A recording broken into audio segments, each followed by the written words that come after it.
So, from our past time together, we know about the Maritime Radio Historical Society, and really we were founded um, to, of course, have fun, but to take stewardship of this radio station KPH, and um, in so doing, we hoped that we would be able to honor the men and women who plied the trade and our who are our heroes and heroines, and honor them by doing that. But it's a big undertaking, especially since we're all volunteers and there's just a few of us, and we're all geezers anyway.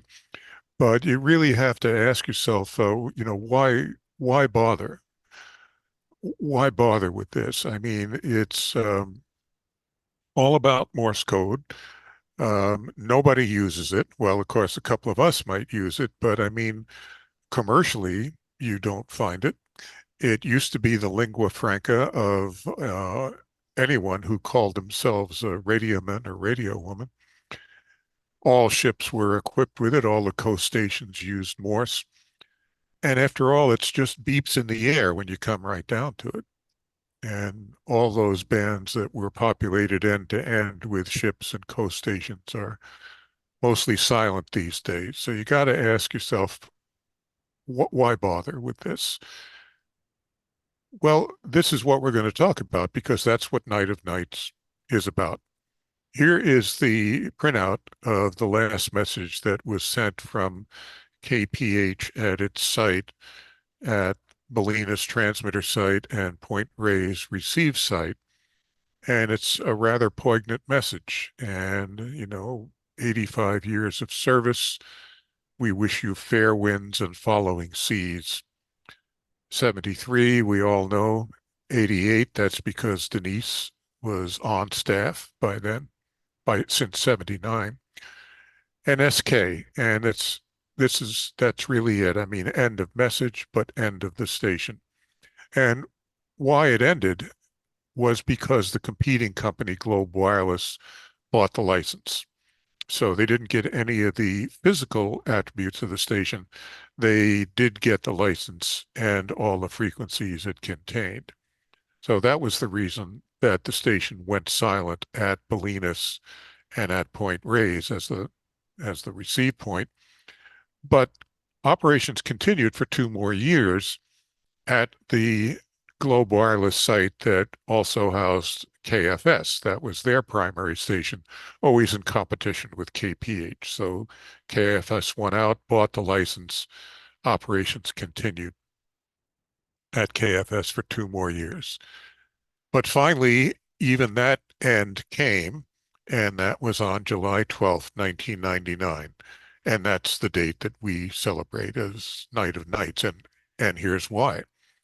The last ceremony, the ceremony of what was alleged to be then the last commercial Morse transmission in the U.S., took place here at the KFS receive site at Half Moon Bay. Spectacular location, like almost all these coast stations were.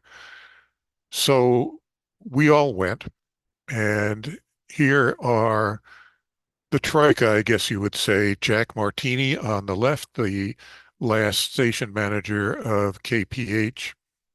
Ray Smith in the center. He was the senior Morse operator. He sent the closing message that you just saw the printout of. And Denise Stoops, first female operator at the station. As you see, she's dressed in black because she was going to a funeral. And there were a lot of other folks there too. The place was crowded. For such an obscure thing as the end of a Morse code transmission out of this isolated location, yet the place was filled with people. And there were a lot of folks there who were just, you could tell they were there and were not feeling too well about it. A lot of these grizzled old guys, and these are the ones who had spent their years at sea and had seen everything and had been at every ocean, and they're weeping, as was I. It was the seeing their career and what their life really meant to them, passing away. It was tremendously moving. Paul Zell, senior operator at KFS, and he is really one of the old timers, and like a lot of them had military experience, a lot of which he couldn't talk about, but a very modest guy, but a excellent guy. And you see he's remote controlling as we were at KPH, other stations like WNU, and you see that he's got the display of their receive frequencies that we still monitor, as a matter of fact, up on the video screen there.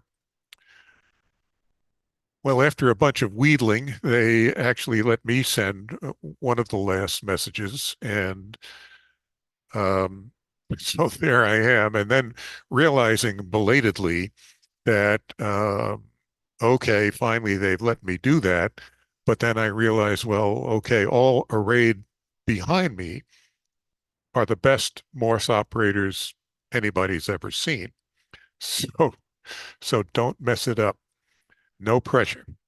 Um, and it went well. It went reasonably well. They even gave me a round of applause. I'll never forget that. Undeserved, of course, but very kind and very much appreciated. So it was a very big, very emotional thing. And this is, some of the folks here may have had these licenses. The commercial licenses really made you feel important. Required your picture, required, it's a big deal. And here's the senior guy in charge of operations actually signing the back of the license, which was a big deal. I mean, this is, you had to, when you did your duty on the ship and you signed off, you, the captain or the chief engineer, had to sign that. So you had essentially a reference to go on to your next job. And here it is, July 12th, 1999. Satisfactory. That's as good as you could get. It was either satisfactory or unsatisfactory. So kind of a binary thing. But, and here you see intimation of things to come. Here's 1999. Here's 2000 when we first put the station back on the air. But it was that was still in the future. Well, I didn't lose my job. I didn't lose my career like everybody else did at KPH when the station closed down, but it was still a tremendous emotional impact to me and my colleague, my co-founder, Tom Horsfall. And why? Well, because I had been to so many abandoned radio stations and they were always the same. They'd always been vandalized, spray painted, broken. I felt that I could not face that. I just didn't have the emotional fortitude to face that at this station that I'd been visiting since the 70s, knew everybody. It just had quite an emotional attachment to me. But we decided we were going to go up there and finally see what was what. Here's the station as it looked then and basically as it looks now. And there was a guard on the door because the station had not been, this is the receive site, had not been turned over to the Park Service yet. So they had a guard on the door there, and we talked our way past the guard, very nice guy, and walked down the main hallway. And before we get into the Morse code operating room, started to hear Morse code and static and ships calling. And we know the place is closed for 2 years and more.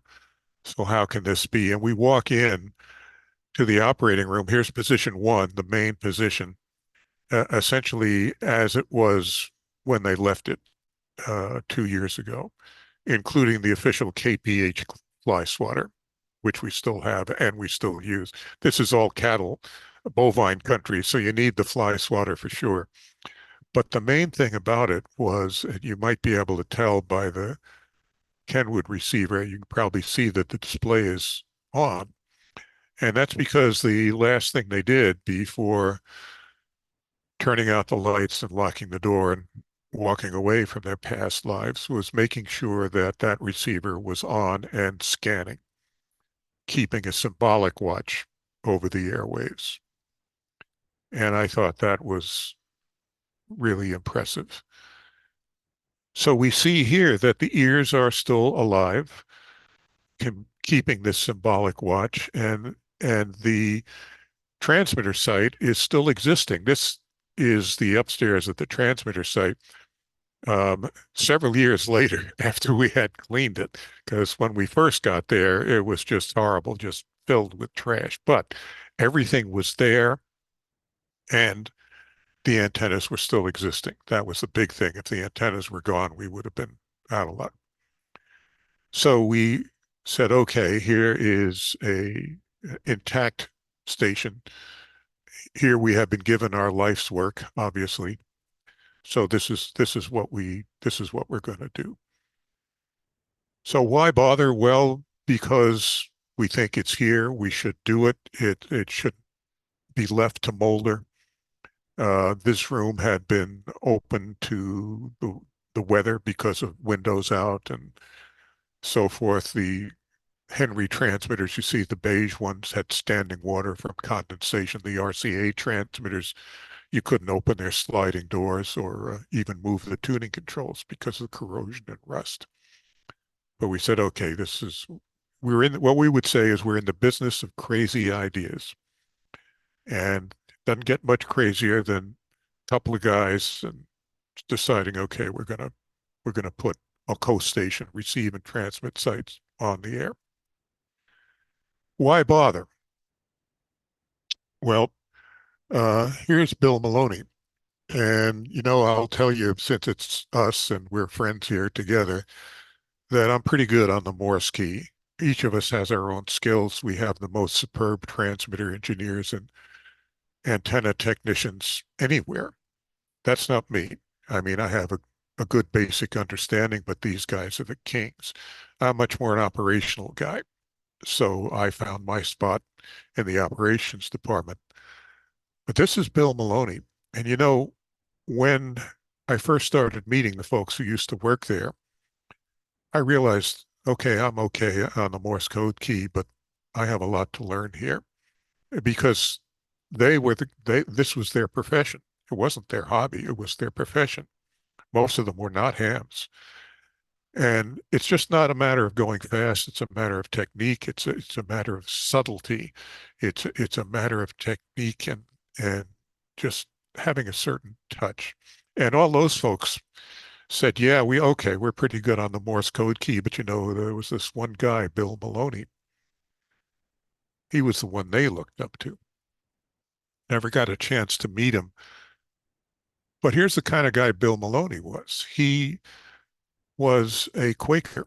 So when World War II came around, he could have legally and honorably not served, but that isn't what he chose. He chose to be in the Merchant Marine, and those of you who are students of World War II, you know what the casualty rate in the Merchant Marine was.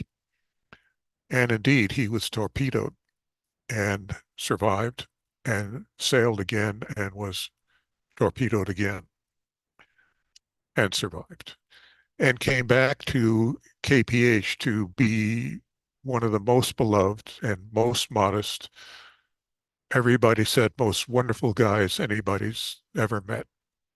So why bother? Well, here's Bill Maloney. Bill Maloney, he deserves to be recognized and remembered and his skills kept alive. And it meant so much to the family. Here's Bill Maloney's family who came to visit. Daughters, granddaughters, cousins, and just that they thought enough to come all the way out. This is at the Bolinas transmitter site and spend time with us and give us the inside scoop on Bill.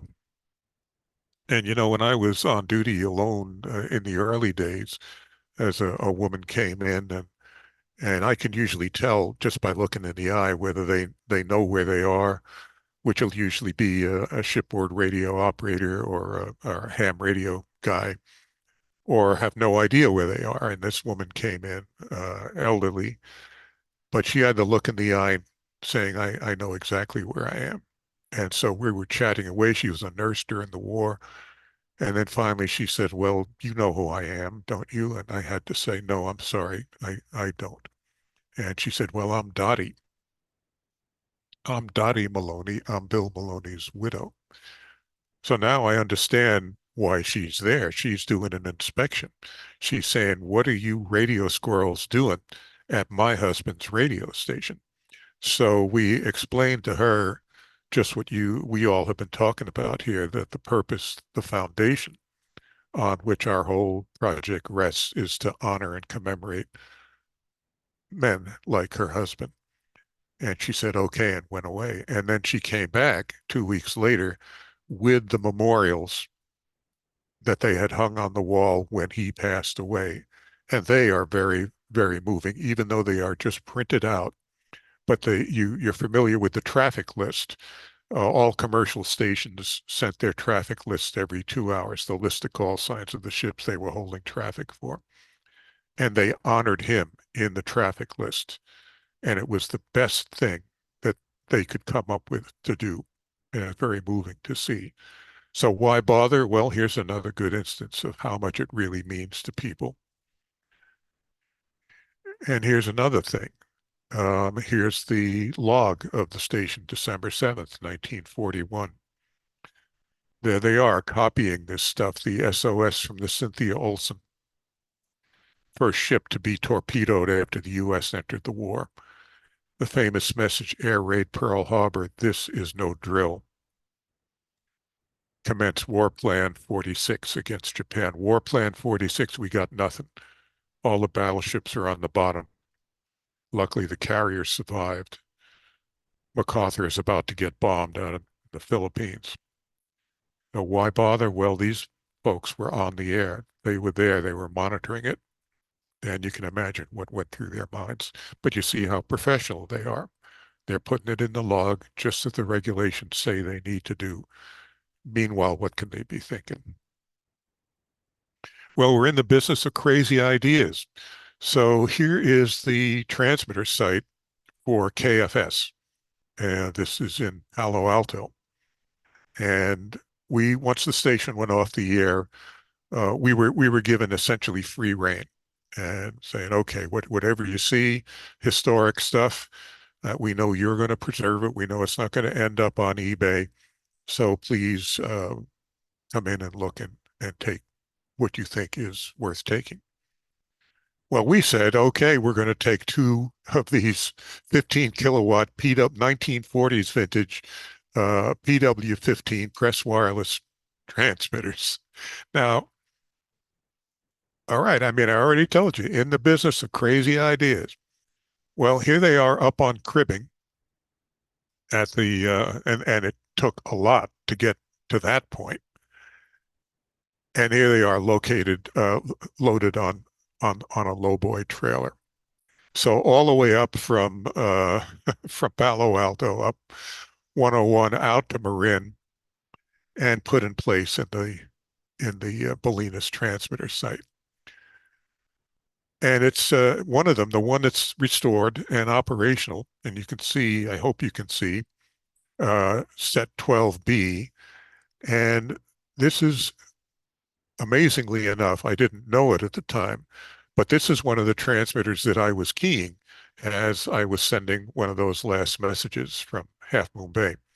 And this was on the original KFS 12 meg frequency. In this photo, we had it on a KSM channel because we hadn't got authorization to use the KFS frequencies and call sign at that point. But now it is back on using the same KFS call sign and on the very frequency that it was being keyed um, on that first, well, not really night of nights, but the last day of Morris.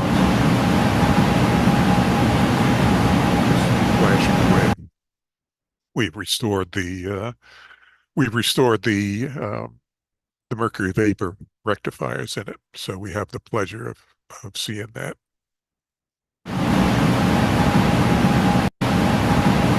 Okay, this one, there we go. Another transmitter, very unusual. This is a T3. It's an independent sideband transmitter. We had several. I think I might have shown you in the earlier in the earlier video when we were together what horrible, horrible shape these things were in. Here's Steve Pizarre. This is after restoration, 3 years and 3,000 man hours, and it looks like new and performs beautifully. It's on the KPH 22 meg frequency. So it's reaching out quite far into the South Pacific when we work ships out around Tahiti in the South Pacific. This is very often the transmitter that they're hearing out there. And the thing is, it's just perfect. I mean, it started life as a point-to-point transmitter. As I mentioned, independent side, so 2 channels on the thing. When the point-to-point ended in 1973, it was converted to Morse code operation, and that is how we restored it. So we again, why bother with this stuff? Well, we had the guy who worked on this, the actual guy who worked on it when it was in duty, in the place that it's in now, when it was last operational. He was there, and he was with us on the day that we pressed the button and put this thing back on the air. And he was thrilled. He couldn't believe what he was seeing. So Night of Nights, first one was 2000, as you saw endorsed on the back of my license. But we were able to operate then only from the transmit site. We had not evolved technology and the restoration enough to be able to control the transmit site from the receive site. But the whole idea of Night of Nights is that X number of years, in this case 25, hard to believe, but 25 years, and 1 minute after what they said was the last Morse message, we go back on the air. Of course, we're on the air every weekend, but this is special. So X number of years and 1 minute back on the air uh, with the commemorative and memorial messages, uh, radiograms from folks who have sent them in saying, here, please transmit this. It's to my father who was a veteran during the war. He was a radioman. And it says, dear Dad, we remember you and all that you did, and we love you. Things like that, which are just, it's just so emotional. And a lot of them. And then we get the letters in, the one of most memorable from the early days. We get this letter from the UK, and it's this spidery little handwriting that seems to indicate a guy of some years. And he just said, I have sailed every ocean. I have listened to every coast station. I worked KPH all the time. I never expected to hear it again, but last night I was there at night it's midnight in England, headphones on, and here I hear your signal rising up out of the static. It was, you could practically, I mean, it was just tremendously emotional. So why bother? Well, there's a reason right there. And here's me getting ready to do the deed. And what we usually do is have somebody who's doing simultaneous translation of the Morse message. So we used to be able to have this as a public event. And it was amazing. Again, amazing. Here's this fairly remote location. Place was crowded with folks that even, non-radio folks really understood and got it, what the romance and the drama of this stuff was.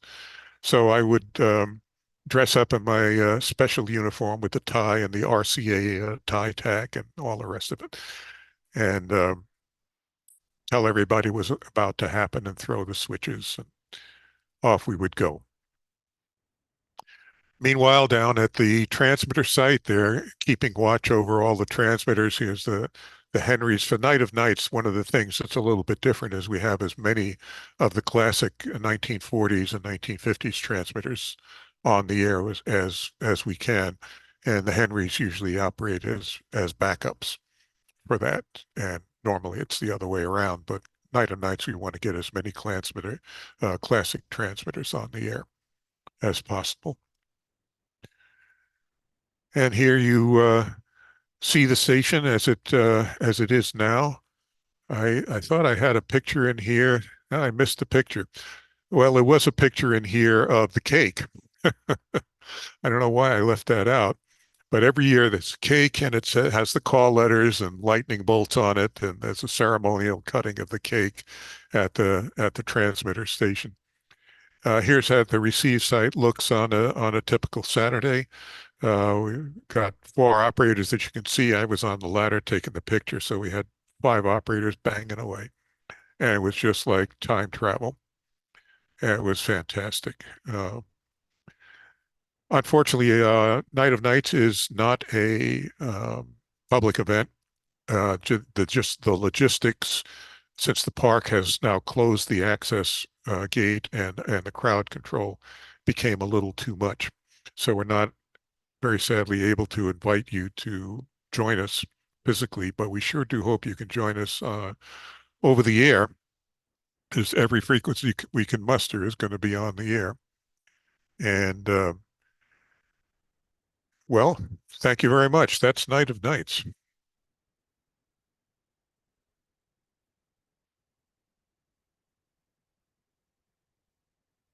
So available for any questions or whatever you might like at your Or disposal. some position for that. Why raising hands? Do we have a question out there anywhere? None seen so far. Barry, how we doing in chat? Yeah, it's quiet. Okay. Well, Dennis, Dennis is hand up. Dennis. Yep, Dennis does. Go for it, Dennis.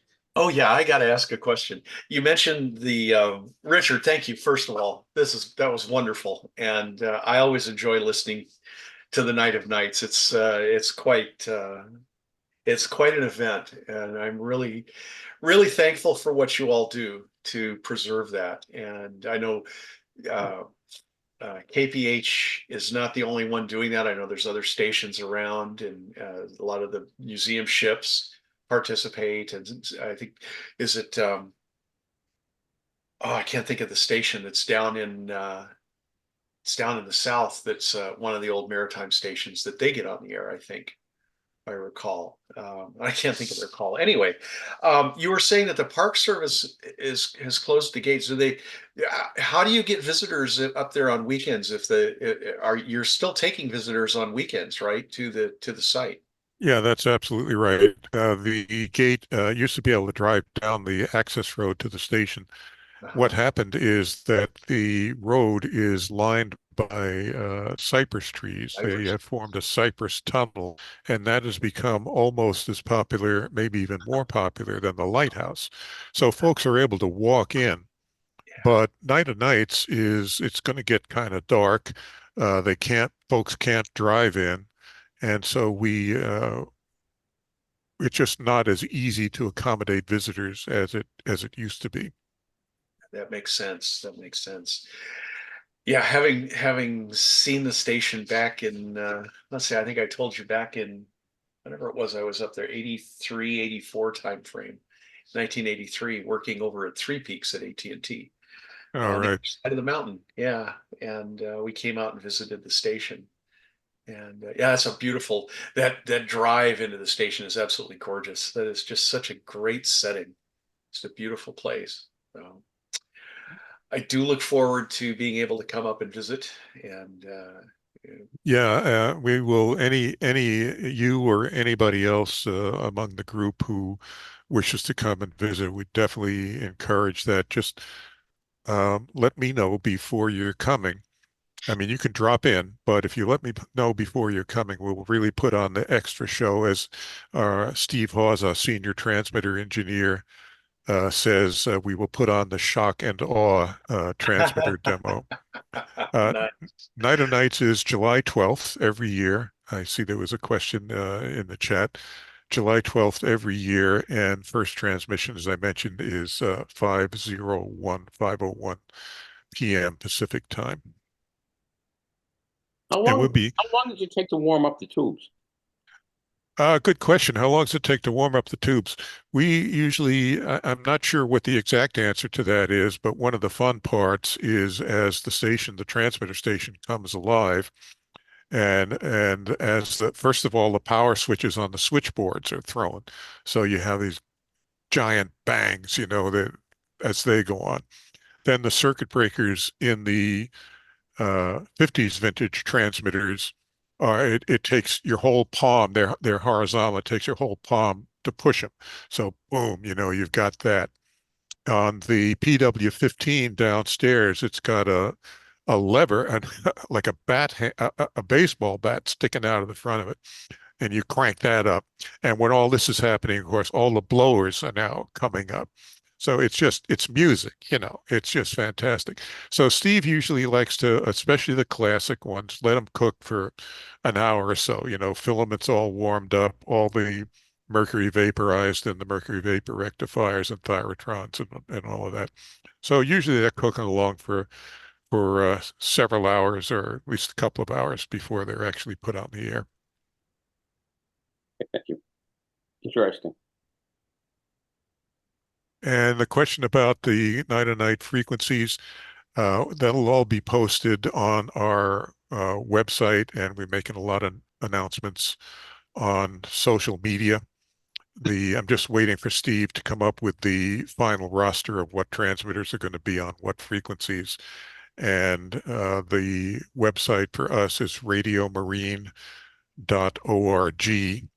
And that was, let's see, radiomarine.org.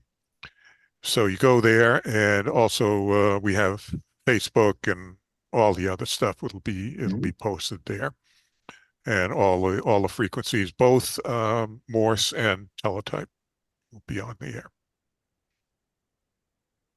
Thank you. Okay, are there any more questions? Any more answers? Well, this has been fascinating. The shame, I guess, the sad part of it is, it's us older people, old timers, what do you want to call us? We feel something because that was us. That was regardless of what role we played. If we were involved with radio in those days, and most of those older people were, you feel that ting when you see this old stuff and talk the stories and such. And that's something you can't move on. You can't just pass on to the next generation. You put that in a very eloquent way.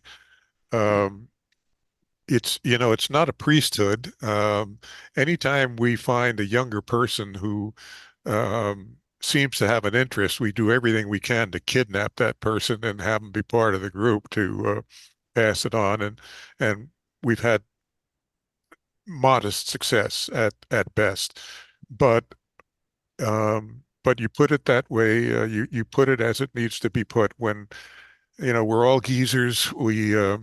When we're not around, what's going to happen? Well, the blessing is that nothing is going to happen to the physical sites because they're now registered historic sites and they're part of the Park Service. So they're never going to be bulldozed. But I do think that they might revert to just static displays of what was there. But that's just a guess. Part of the culture change we all go through. It's things that happen in my folks' generation and their folks' generation, and is dear to them and their experiences and what made them in life, and there we keep marching on.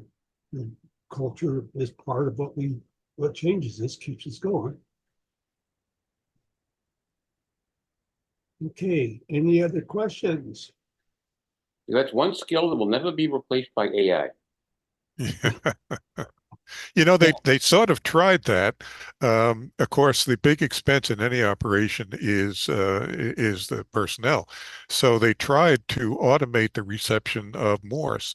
Um, and of course, we know that there are some very good uh, programs that will listen to Morse and more or less translate it.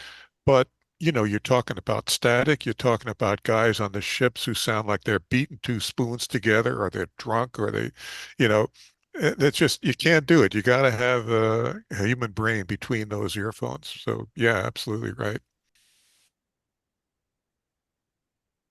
Yeah, Okay, AK6Z down in San Diego has a quick question. okay, go ahead. Yeah, I'm doing some research on radio project down at Scripps Institution of Oceanography called WWD. Are there any of the folks that are part of this presentation that remember WWD? It started after World War II. You mean the coast station that Scripps was operating? Correct, the coast Yeah, station. I know it. All right, Yeah. excellent. All right, well, go And if ahead. you're doing a project on that, I'm sorry to interrupt, but I just want to make sure because my contact with it was very brief and not in depth. If you're doing a project on it, I would very much like to know the results of your work. Yeah, I'll send you email. I was contacted by some guys that were associated with Franklin Antonio, a silent key. Their antenna, the big array, probably an 80-footer, was abandoned out at what we call Camp Elliott. So the University of California, San Diego was built on a former military base. And so for those that don't know what WWD is, WWD was started after World War II when the fishermen were coming back and they weren't seeing fish where they used to catch fish. And so the Cal Coffee Project was stood up, and the WWD radio service was communicating with the fisheries fleet. So we were funded by NOAA and National Marine Fisheries out of San Diego. And we were operating from about 19 daily, 7 days a week, from the early 1950s until I'm about 89, 90. So When were you an operator there? I was not an operator, I was a student. And then my student job became a staff job and doing most recently satellite communications for the academic research fleet. So we have 18 ships with SATCOM. But in any event, I was just curious. I've found one operator who is still with us, who has moved out to, I found a lot of information in the archive here. And what WWD was used for, this is before electronic mail, is that the operators on shore would get messages for those oceanographers that were at sea to pass information to their family members. And those messages are in what we call the SIO log in the archive at the university library. But most of what the initial motivation was is to convey fishing reports to the shore that could be shared with other fishing boats. And then the oceanographers in the academic research fleet started to use WWD for communications. And then it morphed in, Were you yeah, able, excuse me, were you able to come across any photos of the station? yes. Okay, Yes, great. initially it was using a repurposed Navy military commo get radio gear, but it killed the phone system and at the Oceanography Institute and the homes that are right south of the Scripps Institution of Oceanography on La Jolla Shores. So they had to move the transmit antennas a couple of times. The last gear I think they were using was Collins gear. And they operated on 3 frequencies on a regular scheduled, almost 7 days a week. So anyway, I'll send you email. I've uncovered a lot of information on the project. I've asked, the antenna again has been abandoned, and there's only a few people who know what WWD actually was. They have to be folks who sailed on research vessels in the 60s, 70s, 80s. Anyway, Richard, I won't keep folks on, on the Zoom session. I'm glad that you remember WWD. Yeah, I'm fascinated by that. And yes, we won't keep people longer, but thank you for mentioning that. I can't wait to hear the results of your work. All right, we're out. Thanks a bunch. I was in the Navy in the '60s as a radioman, and I still remember WWV. So anyway, it was military was listening to it too. Just we didn't do anything with it, but we listened to it. All right, far out. Thanks. Okay, or anybody else? It's very interesting. We have Dennis to blame for all this. Thanks, Dennis. And there were a whole lot of coastal stations. I mean, they were on the East Coast, the West Coast, along the Gulf of Mexico, and even up in the Great Lakes, they had stations that would do that kind of stuff. Yeah. Quite true. Quite true. Well, gentlemen, I mean it when I say it. It's been a real pleasure. Love seeing everybody again. Please do come visit. Just let me know when you're coming so we can put on a real show for you. Okay, appreciate that very much. And if you have a whole goblet of people knocking at your door, you know where it came from. Okay. Yep. Richard, thank you so much. This is we really appreciate RATPAC appreciates your time and really enjoyed this tonight and look forward to listening in on the 12th on the All right. 12th TC. That'll be great. All right, gentlemen. 1 minute past. Yep. Okay, I'm going to throw it out there. Anybody got anything more to add, subtract, or divide here? Thank you all for coming. Yes. And with all that, I'm going to say 73 and see you next go around, folks. 73 is all.